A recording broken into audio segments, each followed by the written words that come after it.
કેમ છો મારા વાલા મિત્રો? મજામાં જશો તો મિત્રો આજે આ વિડીયોમાં આપણે વાત કરવાના છે કે રેશન કાર્ડમાં મળતો જથ્થો એટલે કે અનાજની કે રેશન કાર્ડમાં તમને કેટલું અનાજ મળે છે અને દુકાનદાર શું તમને ઓછું તો નથી આપી રહ્યું ને તે તમારે મિત્રો જાણવું હોય તો આ વિડીયો આખો જોજો ને આપણા આ વિડીયોને લાઇક કરી દો ને આપણી ચેનલ સબસ્ક્રાઈબ કરવાનું ભૂલતા નહીં, કેમ કે હું રોજ આવા નવા વિડીયો અપલોડ કરતો રહું છું. તો હવે મિત્રો સૌથી પહેલાં તમારે ક્રોમ બ્રાઉઝરમાં આવી જવાનું છે.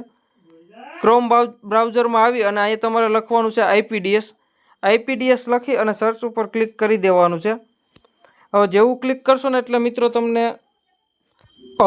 તમને જે આ પહેલી વેબસાઇટ દેખાય છે ને આઈપીડીએસ વાળી, તેના ઉપર તમારે ક્લિક કરી દેવાનું છે. ક્લિક કરશો ને એટલે આવું બતાવશે. હવે તમારે થોડુંક નીચે જવાનું છે અને મિત્રો તમે અહીં જોઈ શકો છો કે અહીં લખ્યું છે તમને મળવા પાત્ર જથ્થો જાણો. આ વેબસાઇટમાં મિત્રો અહીંયા તમને મળવા પાત્ર જથ્થો લખ્યું છે તેના ઉપર તમારે ક્લિક કરી દેવાનું છે. ક્લિક કરી અને મિત્રો તમારે જે રેશન કાર્ડ નંબર, તમારો રેશન કાર્ડ નંબર આપો એ લખ્યું છે અહીંયા, ત્યાં તમારે મિત્રો તમારો રેશન કાર્ડ નંબર આપી દેવાનો છે. તો ચાલો હું મારો રેશન કાર્ડ નંબર નાખી દઉં છું.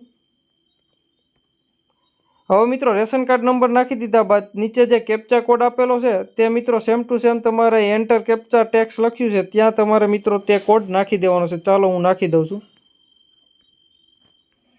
આ કોડ નાખી દીધા બાદ મિત્રો અહીંયા વ્યૂ જુઓ લખ્યું છે તેના ઉપર તમારે ક્લિક કરી દેવાનું છે. હવે મિત્રો ક્લિક કરશો ને એટલે તમે જોઈ શકો છો કે મિત્રો તમને કેટલું શું વસ્તુ મળે છે ને તે બધું જુઓ કે આ વિડીયોમાં લખ્યું છે. બાજરી 6 કિલો, ઘઉં 12 કિલો, ચોખા 12 કિલો અને 1 કિલો મિત્રો મીઠું મળે છે. અને રૂપિયા કેટલા ભરવાના છે તે પણ લખ્યું છે કે મીઠાનો તમારે 1 રૂપિયો દેવાનો છે, બાકી અનાજ તમને ફ્રીમાં મળે છે. તો શું મિત્રો કોમેન્ટ કરજો કે તમારો દુકાનદાર તમને આમાં લખેલું છે એ પ્રમાણે આપે છે કે નથી આપતો. તો મિત્રો વિડીયો સારો લાગ્યો હોય તો આ વિડીયોને લાઇક કરી દો ને આપણી ચેનલને સબસ્ક્રાઈબ કરવાનું ભૂલતા નહીં, કેમ કે હું રોજ આવા નવા વિડીયો અપલોડ કરતો રહું છું. તમારે કોઈ પણ બીજો પ્રશ્ન હોય તો મિત્રો કોમેન્ટ કરો, તેનો હું ચોક્કસ વિડીયો બનાવીને આપીશ. ફરી મળીએ એક આવા જ નવા વિડીયો સાથે.